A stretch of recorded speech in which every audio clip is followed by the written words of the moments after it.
Maintenant, je vais ouvrir la conférence et donc passer la parole à un de nos membres les plus célèbres, Pierre-Étienne Binschindler, qu'on ne présente plus. Bonjour Pierre-Étienne, j'espère que tu vas bien. Bonjour Thierry, tout va très bien.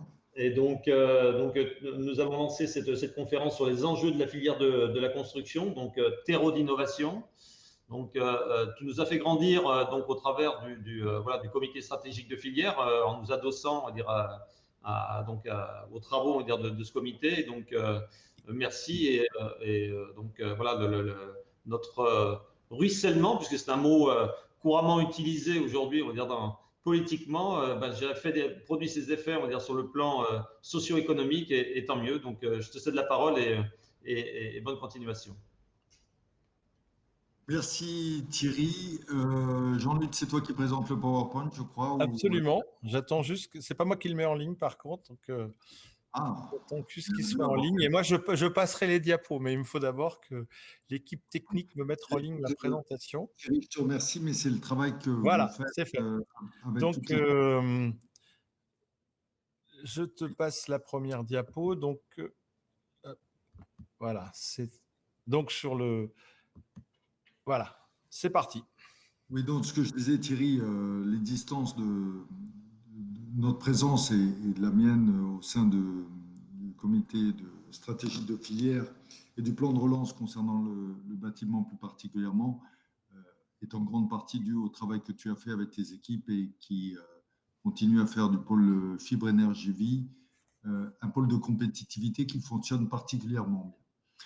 Donc, effectivement, nous avons la réglementation environnementale 2020 qui s'applique au 1er janvier 2022. Donc, ça, c'est quelque chose qui m'a toujours surpris. C'est pourquoi ils ne l'ont pas appelé 2022, mais ça, c'est un autre sujet.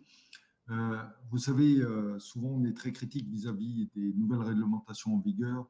On a vu celles qui prévoyaient la classification des logements en fonction de leur performance énergétique, A, B, C, D, E, F, G, H. Et au départ, tout le monde était très critique et finalement, on se rend compte aujourd'hui que c'est un élément très puissant et d'ailleurs très motivant aussi pour les propriétaires qui ont fait de gros efforts pour avoir des bâtiments performants, puisque le prix de vente d'un bâtiment d'une classification à l'autre ou sa location peut avoir plusieurs pourcents de différence. Donc là, je trouve que la RE 2020 va tout à fait dans le sens de ce que doit être le bâtiment de demain. Qui est, dans un premier point, diminuer l'impact sur le climat des bâtiments neufs, donc la prise en compte des émissions de carbone du bâtiment sur son cycle de vie. Juste avant, Jean-Luc a parlé des fiches de données environnementales et sanitaires, et ça va être une vraie gageure pour tous d'avoir des FDES très performantes déposées auprès de l'INES qui seront contrôlées. Je rappelle à ceux de nos membres qui nous écoutent que le greenwashing sera très dangereux parce que c'est quelque chose qui va être également contrôlé par la Direction générale de la répression des fraudes, donc c'est comme de la publicité mensongère. Et le gouvernement a fait un constat que nous avons déjà depuis de nombreuses années, c'est que le bâtiment est fortement émetteur de CO2 et de gaz à effet de serre. Mais là où il a été plus loin, et c'est très intéressant, c'est que la moitié du CO2 du bâtiment provient de sa construction à l'état neuf.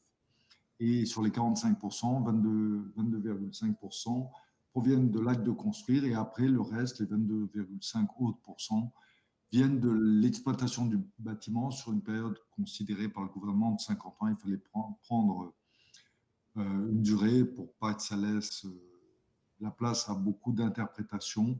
Ils ont pris 50 ans, c'est peut-être discutable, mais enfin, c'est en tous les cas une base sur laquelle nous allons tous travailler.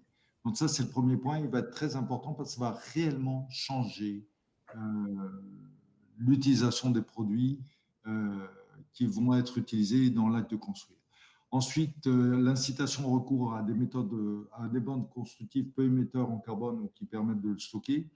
Bon, vous avez tous lu que le bois est l'un des éléments les plus favorables. Encore que, vous allez voir lorsque vous allez étudier les FDES, il va y avoir le produit en fin de vie. Et le bois, s'il doit finir dans une déchetterie, va être considéré comme étant brûlé mécaniquement.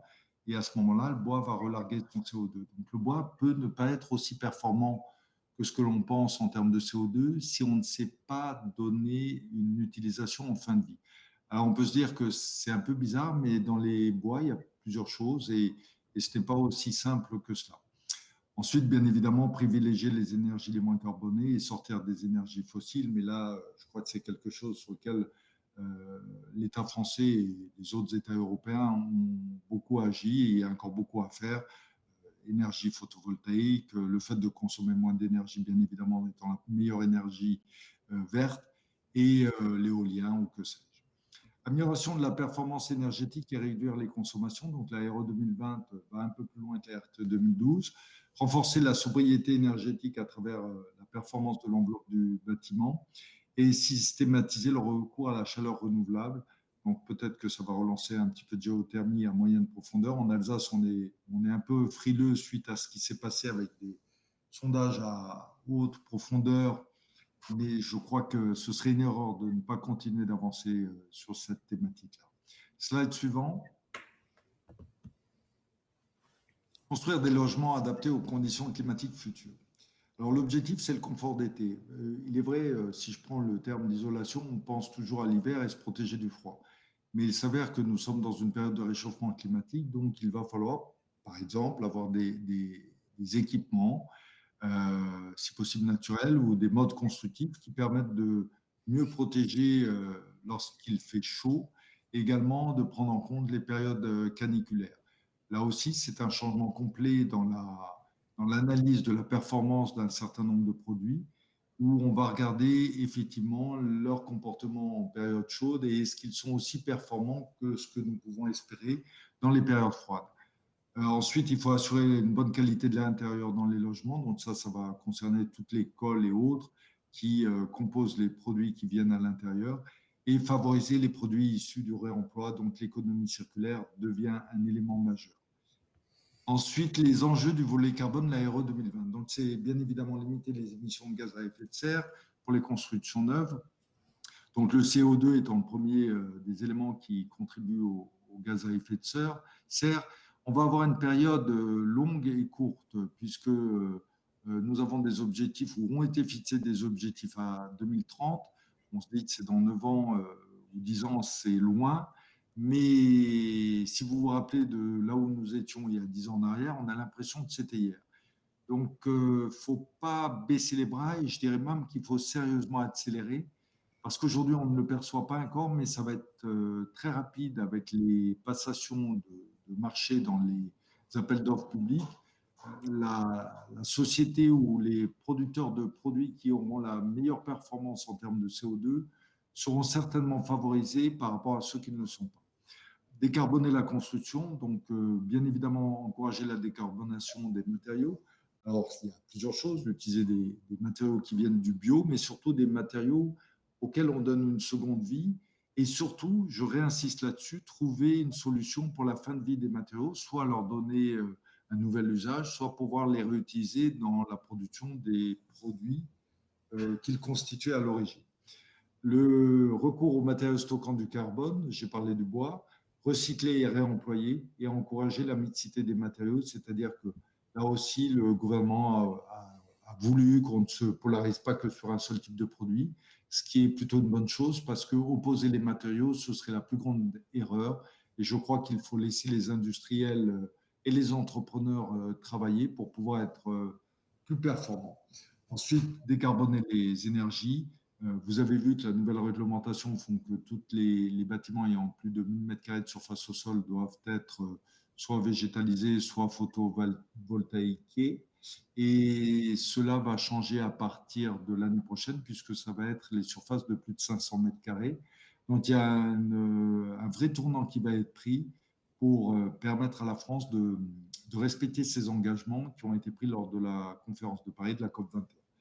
Il y a beaucoup de critiques là-dessus, mais je pense que on n'arrive pas encore à réaliser. Alors, on le réalise un peu. Alors, le grand avantage de cette pandémie, ça a été le fait que les climato-sceptiques, en tous les cas, n'ont plus tellement voix au chapitre et que maintenant, il s'agit de faire quelque chose.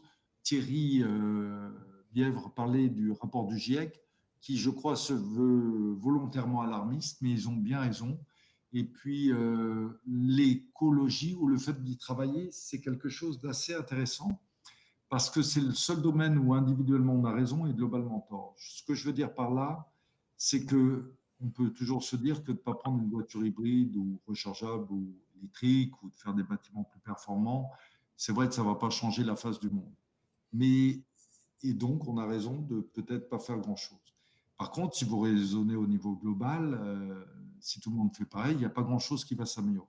Donc, il y a un enjeu collectif qui doit être pris et la question qui doit se poser pour tout le monde, c'est qu'est-ce que nous faisons à titre individuel ou dans nos sociétés pour contribuer à cet abaissement du CO2 qui est un élément très clair de l'augmentation des gaz à effet de serre. Slide suivant. Alors, la task force plan de relance. Et effectivement, Jean-Luc Thierry, on en parlait juste avant, le gouvernement a doté le plan de relance de plus de 100 milliards d'euros et 30 milliards pour la transition énergétique. Il y en a 7 milliards qui sont fléchés directement sur le bâtiment, mais pas que. Si vous regardez le détail, et peut-être que Jean-Luc, à la fin de tous les exposés, pourra en rappeler quelques données, il y a plein de domaines dans lesquels nous pouvons nous inscrire et aller chercher des fonds. Donc, ce serait dommage que la filière de construction ne cherche pas à en récupérer le maximum, puisque c'est la nôtre, hein, à nous tous, et de laisser passer cela pour aller à d'autres industries. Alors, la feuille de route est la suivante, décarbonation des usages, donc bien évidemment rénovation des bâtiments existants et des process, donc à avoir des bâtiments bas carbone. Et je le rappelle encore une fois, parce que je crois qu'on n'en a pas encore tout à fait conscience, c'est un des gros éléments, ça va être le recyclage en fin de vie des produits. Et puis, bien évidemment, les process de fabrication qui eux-mêmes doivent être décarbonés pour autant qu'ils en consomment beaucoup. La numérisation de la filière, là aussi, le pôle de compétitivité s'est inscrit depuis très longues années sur le BIM. D'ailleurs, c'est une de ses ressources financières puisqu'il accompagne beaucoup d'entreprises dans ce domaine qui semble au départ un petit peu difficile et on ne perçoit pas tout à fait les intérêts parce qu'on fait souvent la confusion de la 3D et du BIM. Et je félicite tous les travaux qui ont été faits par les gens du pôle pour en faire un élément accélérateur de leur développement. L'économie circulaire, bien évidemment le recyclage et le développement des compétences. Il s'agit tout simplement de la formation. Vous savez, dans le bâtiment, on manque cruellement de main-d'œuvre et encore plus de main-d'œuvre qualifiée. Donc, il faut que les organismes de formation prennent à bras le corps, pas uniquement pour l'adaptation aux nouveaux modes de construction qu'on peut attendre, mais globalement pour pouvoir faire que le bâtiment ait des main-d'œuvre qualifiées, parce que sinon on ne va pas y arriver, on va être en manque de main-d'œuvre pour pouvoir atteindre nos objectifs. Et si on voulait rénover, vous savez, on entend depuis plusieurs années, le gouvernement, celui-ci, celui d'avant et encore celui d'avant, se fixe régulièrement 300 000 logements par an, puis on regarde en fin d'année, ils arrivent qu'à 70 000. Alors il y a beaucoup de raisons qui expliquent cela, mais l'une d'entre elles, et qui n'est pas la moindre, c'est la pénurie de main-d'œuvre.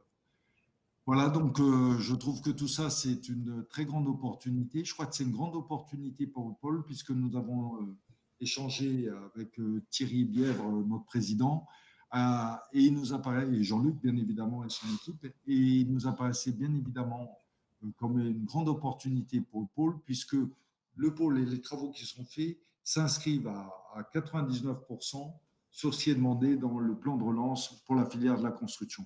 Donc, le pôle a un rôle à jouer, a une mise en avant de ses compétences à faire, et c'est une excellente opportunité pour nous tous.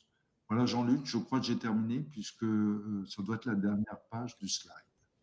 Oui, merci beaucoup Pierre-Étienne. Et je voudrais quand même juste rajouter, je l'ai dit, mais je voudrais le dire, c'est que cette task force que nous avons constituée au sein du CSF-IPC, c'est toi qui en as été nommé vice-président. Et ça, c'est très, très important pour le pôle, pour le CSF bien sûr, mais pour le pôle aussi, puisque ça fait un lien fort entre le CSF, le comité stratégique de filière et le pôle. Je rappelle que le comité stratégique de filière est présidé par Benoît Bazin, qui sera donc à partir du 1er juillet juillet, donc on s'en rapproche. Le nouveau directeur général de Saint-Gobain qui sort son mode de gouvernance, puisque maintenant il y aura un président non exécutif et un DG, c'est Benoît Bazin. Et donc, du coup, ça fait un binôme entre le président du CSF et Pierre-Étienne en charge du plan de relance qui va nous permettre et d'où l'idée de cette task force pour que vraiment réunir toutes les forces, être efficace. Et évidemment, le pôle sera impliqué au sein de cette task force et le CSF peut compter dessus. Voilà. Alors, juste pour répondre à une question qui a été posée via le chat, effectivement, les analyses de cycle de vie où la durée de vie des produits qui doit être prise en compte doit être 10, 20, 30, 40, mais elle a été plafonnée à 50 ans. Et ça va être le travail des industriels de prouver, et pas simplement avec ce qu'ils pensent, mais de manière très claire, pourquoi est-ce qu'ils prennent 35 ans ou 30 ans ou 50 ans qui est le maximum. Aujourd'hui, il y a comment dire, quelques sociétés astucieuses qui sont tout de suite mises à 50 ans, mais ça va être corrigé très très rapidement dans le futur parce qu'on ne peut pas arriver en se position. Évidemment, si votre produit consomme 50 kg de CO2 à l'unité d'œuvre, vous mettez ça sur 50 ans, ça fait plus que 1 kg dans la durée de vie.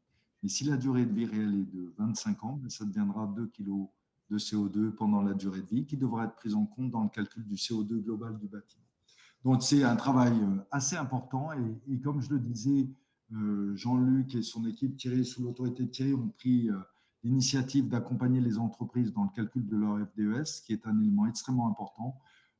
D'ailleurs, je dirais que les sociétés qui s'inscrivent là-dedans vont certainement avoir autant de travail que les gens qui faisaient des tests PCR pendant ces 15 derniers mois. Voilà, Jean-Luc, merci. Merci beaucoup. Juste une question là de Thierry Lamouche. Est-ce que des actions vont être menées pour le respect du protocole de Kigali? On estime que les gaz fluorés vont représenter 12% des gaz à effet de serre en 2050.